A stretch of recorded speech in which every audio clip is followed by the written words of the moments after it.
L'Organisation des femmes du Congo, OFC département de Brazzaville, a échangé avec les femmes de l'économie informelle, notamment celles qui sont actives sur les marchés du manioc, des beignets et du Nietum africanum dit coco. Leur réalité ainsi que des difficultés rencontrées sur le terrain ont été au cœur de ces échanges conduits par Charlotte Opimba, secrétaire exécutive de l'OFC Brazzaville, qui salue la détermination et le courage de celles qu'elle qualifie de braves femmes. Les défis de ce secteur ainsi que les goulots d'étranglement sont très mal connus et les femmes connaissent d'énormes difficultés pour mobiliser les bénéfices réels grâce à leur activité.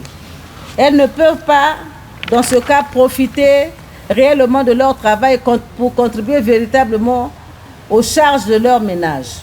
C'est ainsi que la fédération OFC du département de Brazzaville, à travers cette activité, veut appuyer le gouvernement qui fait des efforts dans ce domaine et dont les résultats sont déjà visibles.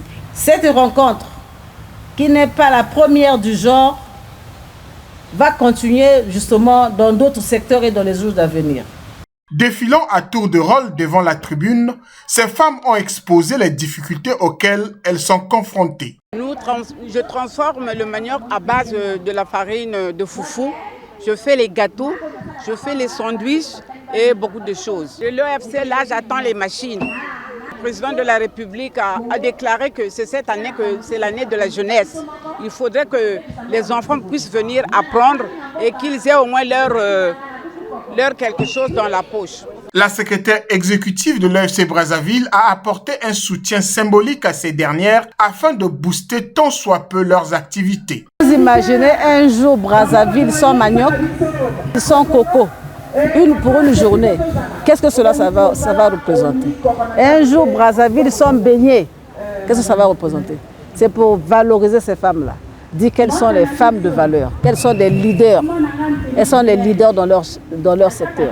Donc nous avons voulu leur donner confiance, qu'elles se disent qu'elles sont les femmes qui comptent pour le Congo et elles comptent également pour l'économie du Congo.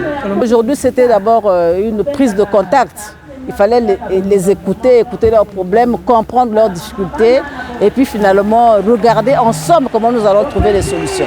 À travers cette séance d'échange, l'OFC Brazzaville entend jouer sa partition dans l'autonomisation et la valorisation de la femme du secteur informel, tout en soutenant l'action du gouvernement à travers ces dernières.